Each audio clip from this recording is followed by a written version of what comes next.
We begin our report with the busy day on Capitol Hill for House Republicans. Tuesday started with 8 candidates for the Speaker of the House position. By the afternoon, Minnesota Congressman Tom Emmer had clinched the nomination. By 5 p.m., he had dropped out, unable to get the 217 members of his own party to support him. Emmer is the third person Republicans have rejected in the House in just 3 weeks, following Kevin McCarthy's ouster from the role.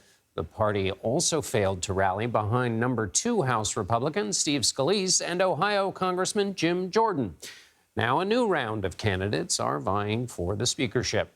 Nikole Killion is on Capitol Hill following the bouncing ball for us. Nikole, what happened in those 4 hours that led Congressman Emmer to drop his bid?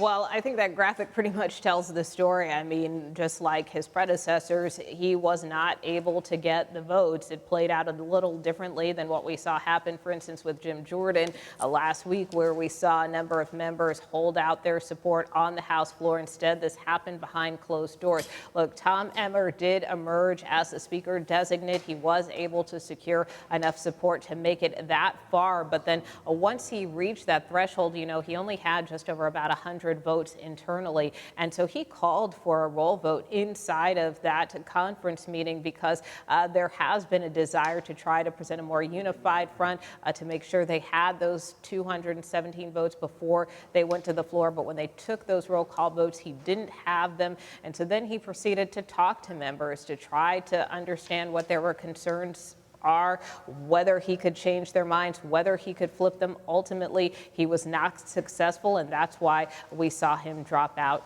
earlier today. Emmer was also counting the vote of someone who wasn't in the room and isn't in the conference, and that's the former President Trump. Tell me about his influence in these activities.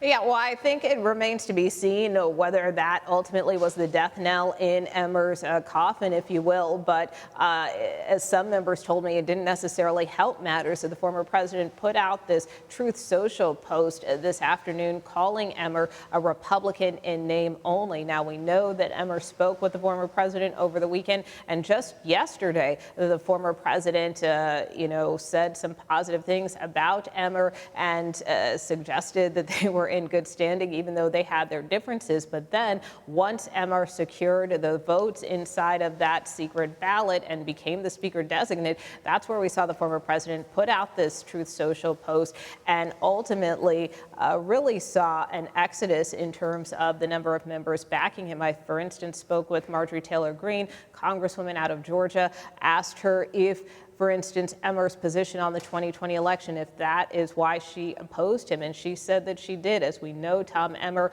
was one of the Republicans who voted to certify the 2020 election, unlike many in his party who objected. And so that was a factor in some members holding out their support for Emmer. So in terms of the former president, certainly it's likely that it had some influence. And again, as one member told me, it certainly didn't help his case.